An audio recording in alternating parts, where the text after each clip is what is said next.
Hello दोस्तों, आज हम लोग बात करेंगे जो हमारा एलईडी टीवी होता है उसमें जो भी सोर्स पीसीबी या टिकोन या स्केलर, वो स्केलर कैसे काम करता है और पैनल हमारा कितने कितने वोल्ट का होता है और स्केलर में जो भी आईसी होते हैं कैसे पहचाने कि कौन सा आईसी किसके लिए यूज किया गया है और आईसी को कैसे पहचाने कि हमारा डीसी टू डीसी आईसी है या टिकोन है या गामा है या स्कैन ड्राइवर आईसी है। तो चलिए दोस्तों, हम जानते हैं कि आईसी को कैसे पहचाने कि कौन सा आईसी कैसे काम करता है और वो आईसी किस लिए यूज किया जाता है। तो सबसे पहले हम जानते हैं कि हमारा जो एलईडी टीवी होता है जिसमें एलवीडीएस लगा हुआ रहता है। एलवीडीएस का मतलब होता है लो वोल्टेज डिफरेंशियल सिग्नल। तो सबसे पहले जानते हैं हमारा एलईडी टीवी में जो पैनल होता है वो कितने कितने वोल्ट का होता है। तो फर्स्ट जो वोल्ट होता है वो हमारा 3.3 वोल्ट का होगा या 5 वोल्ट या 12 वोल्ट। तो सबसे पहले कोई भी एलईडी टीवी में अगर नो डिस्प्ले आता है तो सबसे पहले हम लोग एलवीडीएस का जो वोल्टेज होता है वो हमारा 3.3 या 5 वोल्ट या 12 वोल्ट होगा। तो सबसे पहले वो वोल्टेज चेक करना है और बिना कैसे जाने कि बिना वोल्टेज चेक किए हम कैसे जानेंगे कि ये हमारा 5 वोल्ट है या 3.3 है या 12 वोल्ट है। कैसे जानेंगे कि हमारा पैनल कितने वोल्ट का है। तो ये वीडियोस अब मैं आपको आगे बताऊंगा जब मैं आपको स्केलर से आपको बताऊंगा कि कैसे हम लोग जानते हैं कि हमारा 5 वोल्ट है या 3.3 है या 12 वोल्ट का पैनल है। तो सबसे पहले हम जानते हैं कि आईसी को कैसे पहचानना है। तो फर्स्ट ऑफ ऑल आपको कोई भी टीवी आता है अगर नो डिस्प्ले है तो सबसे पहले हम लोग देखते हैं उसका वीसीसी सप्लाई कि हमारा वीसीसी सप्लाई कितना बन रहा है और एलवीडीएस के जो भी सिग्नल जाते हैं सब फर्स्ट ऑफ ऑल वीसीसी जाता है, ग्राउंड जाता है, आरएक्सडीएक्स सिग्नल जाते हैं जो कि आरएक्सडीएक्स सिग्नल जो होते हैं 0 -0 +0 1 -1 प्लस 2 -2 प्लस क्लॉक सिग्नल जाते हैं, clock minus clock plus -3 plus, इस तरह के सिग्नल जाते हैं। और कैसे पहचानते हैं तो देखिए डीसी टू डीसी आईसी को पहचानने के लिए सबसे पहले हमको जो भी वीसीसी सप्लाई जाता है जाकि जो कि 3.3 या 5 वोल्ट या 12 वोल्ट, आप मल्टीमीटर को आप कंटिन्यूटी पॉइंट पे सेट करके आप जब डीसी टू डीसी आईसी को सभी पिनों को टच कीजिएगा तो किसी पे कंटिन्यूटी देता है तो हमारा डीसी टू डीसी आईसी होता है। टिकोन आईसी को पहचानने के लिए क्या है, टिकोन आईसी में जो भी आरएक्सडीएक्स सिग्नल जाते हैं जो कि पेयर में जाता है, डबल डबल पेयर में जाता है। अगर कोई भी आईसी में डबल डबल पेयर जाता है तो हमारा टिकोन आईसी होता है। और गामा आईसी को पहचानने के लिए आपको क्या करना रहता है, जैसे कि गामा आईसी में जो भी एबीडीडी सप्लाई बनता है, एबीडीडी सप्लाई के टेस्ट पॉइंट पे आपको मल्टीमीटर को रखना है और डायरेक्टली गामा आईसी में कंटिन्यूटी देता है तो हमारा गामा आईसी होता है।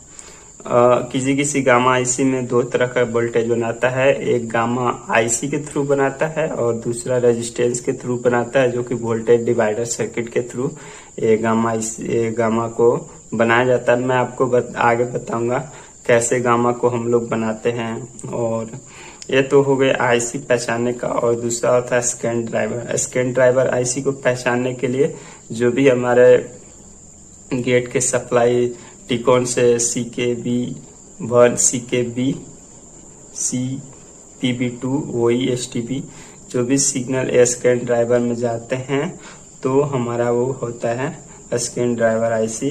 और VGL और VGH यहाँ पे स्कैन ड्राइवर आईसी में जाता है। और स्कैन ड्राइवर क्या क्या काम है, जो भी हॉरिजॉन्टल सिग्नल जैसे गेट पे जो भी सप्लाई जो भी जाते हैं वो स्कैन ड्राइवर के थ्रू जाते हैं और स्कैन ड्राइवर जो भी आउट करते हैं ये सारे गेट सप्लाई सिग्नल आउट करते हैं।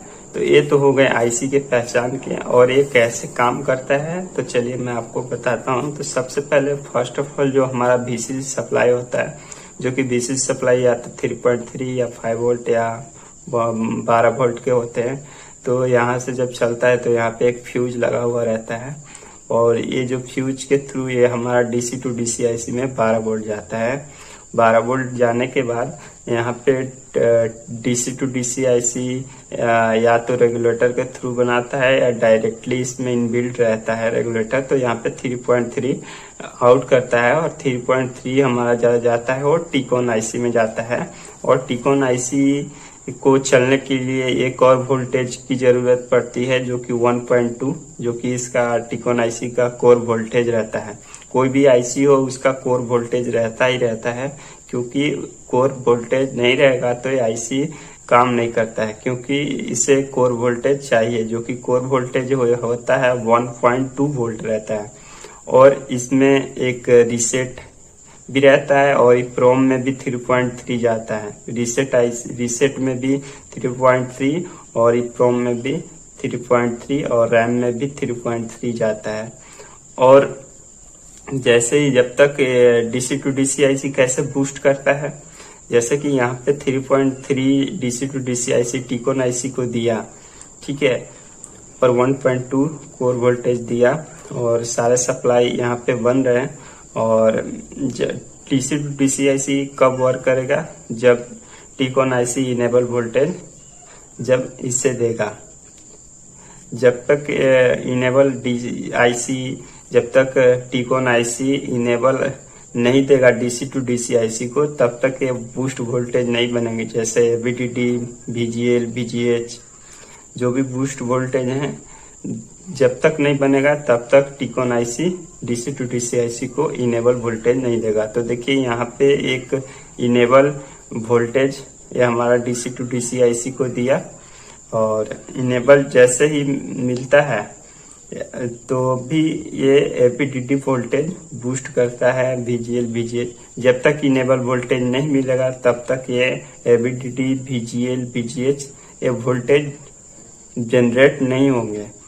तो देखिए फर्स्ट ऑफ ऑल जो हमारा बनता है वोल्टेज, वो बनता है हमारा, जैसे ही TCON IC DC to DC IC को इनेबल वोल्टेज दिया तो फर्स्ट वोल्टेज हमारा बना APDD, फिर दूसरा हमारा बनता है VGH और तीसरा जो बनता है वो बनता है VGL। तो यहाँ तो बूस्ट वोल्टेज जनरेट हो गए जैसे ही इनेबल सिग्नल इसे मिला डीसी टू डीसी आईसी को। और गामा आईसी कैसे काम करता है, गामा आईसी को कौन सा वोल्टेज मिलता है, तो देखिए गामा वोल्टेज जो बनता है वो हमारा APDD वोल्टेज लेकर एक गामा वोल्टेज बनाता है। गामा वोल्टेज आपको 16 वोल्ट तक रहता है, 1.2, 1.2.2, 3.3 ऐसे रहता है, ये 16 वोल्ट तक बनाता है। तो यहाँ पे देखिए मैंने आईसी लिया हुआ है, इसमें रेजिस्टेंस के थ्रू भी बनाया जाता है, वोल्टेज डिवाइडर सर्किट के थ्रू गामा वोल्टेज बनाया जाता है। देखिए गामा वोल्टेज कैसे बनता है, तो देखिए यहाँ पे APDD वोल्टेज गामा आईसी में गया, गामा आईसी जैसे ही अपना जनरेट किया, जनरेट करने के बाद ये हमारा ये जो भी गेट सिग्नल जैसे सोर्स कॉफ में ये सिग्नल चले जाते हैं। और फिर बनता है हमारा बीकॉम। बीकॉम भी एक गामा आईसी से ही बना दिया जाता है। अगर गामा आईसी नहीं रहता है तो उसमें भी APDD वोल्टेज लेकर बीकॉम वोल्टेज बनाया जाता है। और गामा वोल्टेज जो भी बनता है वो हमारा 16 वोल्ट तक बनता है, जैसे 1.2 बनता है, 2.2, 3.3, 4.2, 5.2, 6.2 ऐसे एक गामा वोल्टेज बनता है।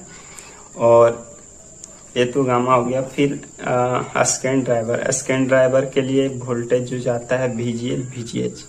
और यहाँ पे टीकॉन आईसी से CPB1, CPB2, OESTB scan driver में जाता है। और 3.3 VDD सप्लाई जो आ जाता है वो स्कैन ड्राइवर में जाता है। स्कैन ड्राइवर का क्या काम है, गेट सप्लाई देना, चाहे लेवल शिफ्टर जिसे बोलते हैं।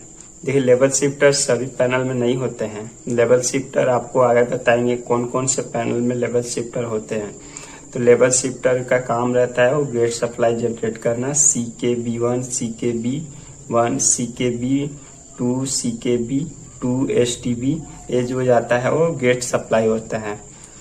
तो ये हमारा देखिए यहाँ पे लिखा हुआ है सोर्स पीसीबी और गेट सिग्नल। ये हमारा गेट सिग्नल जो जाता है वो हमारा CKV1, CKV2, CKV2, CKV2, STB, ये जो हमारा जो होता है वो हमारा गेट सिग्नल होता है। और जो भी स्कैन ड्राइवर जो सोर्स को बोलते हैं उसमें सारे सप्लाई जाते हैं। गामा का सप्लाई जाता है, RX-DX का जो भी सिग्नल है वो भी जाता है, और BGL PJ जाता है। तो इस तरह से हमारा जो है एक टिकॉन बोलो या स्केलर PCB बोलो, ये इस तरह से वोल्टेज को जनरेट किया जाता है। और इसमें कौन सा वोल्टेज मिसिंग हुआ तो किस तरह का फॉल्ट आ गया वो मैं आपको आगे बताऊंगा। तो ये आपको यहाँ पे मैंने बताया कि फर्स्ट ऑफ ऑल कैसे कैसे वोल्टेज जाता है, और टिकॉन IC जितने भी इसमें ICs लगे होते हैं वो ICs कैसे पहचाना जाता है। तो सो थैंक यू फ्रेंड्स। अगर मेरा वीडियो पसंद आया तो वीडियो को लाइक और शेयर